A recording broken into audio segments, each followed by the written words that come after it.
Pak, Bapak nggak apa-apa. Jangan nyebrang kayak tadi lagi, ya. Adegan selanjutnya, Davin dan Ariana sudah sampai di kantor dengan selamat. Namun dibalik itu semua, Ariana masih penasaran sekaligus merasa kasihan dan iba dengan kondisi keadaan Davin yang beda dari biasanya. Hingga Ariana pun bertanya keadaannya untuk memastikan baik-baik saja. Sebaliknya Davin justru mengalihkan perhatian dan pertanyaan Ariana dengan kata-kata peringatan dan larangan untuk tidak nyebrang jalan seperti tadi. Kata Davin nampak masih kelihatan sedih dan takut jika Ariana sampai celaka, sama seperti kekasihnya yang dulu sangat dia cintai. Jadi posisi Ariana saat ini sangat berharga buat Davin sama dengan kekasih yang meninggal, sehingga Davin terkesan takut kehilangan wanita yang dicintai untuk kedua kalinya, sekaligus mulai protektif sama kehidupan dan keseharian Ariana.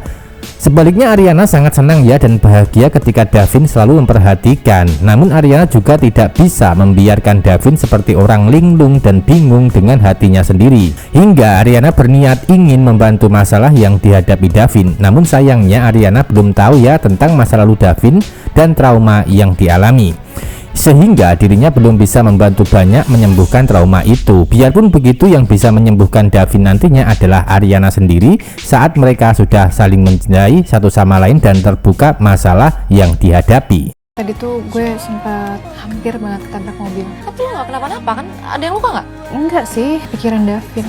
Emang gak jauh-jauh dari ayam Davin. Sebenarnya tadi ada Davin di situ, kayak orang lost gitu loh, Din. Tapi gue rasa ya, Davin tuh pernah ngerasain kehilangan segitu parahnya.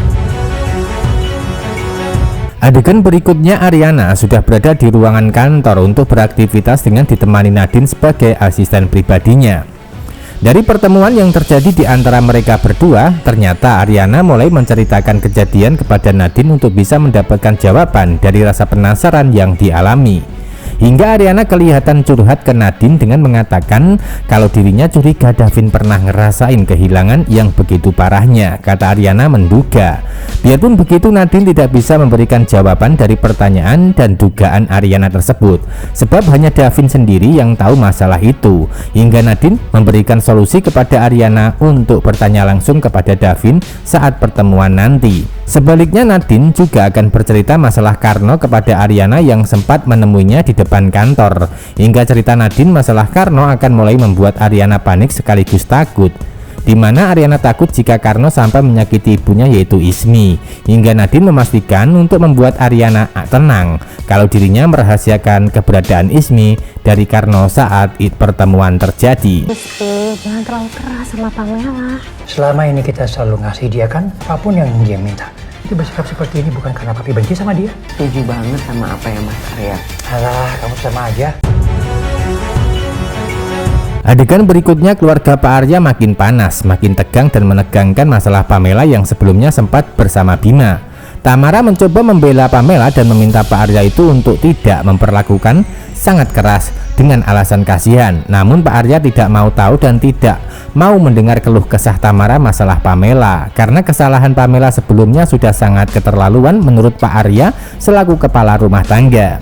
Hingga Pak Arya mulai menolak permintaan Tamara yang terus membela Pamela. Sebaliknya Bu Indah mencoba mencari simpati dengan cara memusuhi Tamara sekaligus mendukung Pak Arya atas keputusan yang diambil. Namun sayangnya usaha Bu Indah gagal karena Pak Arya juga menganggap kalau Tamara dan Indah itu sama saja sebagai istri pertama dan keduanya. Warung ini udah tutup dari 1 minggu lalu, Dan. Terus pemiliknya kemana? Dan nggak ada yang tahu, Dan. Dari keterangan warga, Dan, pria yang ada di sketsa ini pemilik rumah ini. Dan istrinya namanya Ismi, Dan.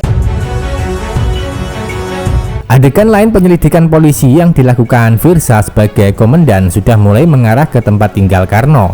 Namun sayangnya petugas gagal mendapatkan informasi tambahan dari tetangga sebelah mengingat Karno itu dan Ismi tidak di rumah. Bahkan rumah nampak kosong sekaligus warung atau toko sudah ditutup karena bangkrut 1 minggu yang lalu. Biarpun begitu, dari adanya informasi yang didapat mulai membuat Firsa penasaran sebab istri dari buronan yang bernama Karno ternyata adalah Ismi. Nah, dari disitulah penyelidikan sudah mulai mengarah kepada peran Ismi untuk ditanya-tanya. Lalu apakah Firsa akan dapat petunjuk dari Ismi masalah Karno? Tentu itu yang masih membuat penasaran di kisah selanjutnya. Karena di kisah cerita selanjutnya itu cepat atau lambat Karno pasti akan berhasil ditemukan polisi setelah sebelumnya mulai menampakkan diri bertemu dengan Nadine di depan kantor. Jadi ikuti terus perkembangan jalan cerita Wajah Cinta yang lain SCTV hari ini. Terima kasih.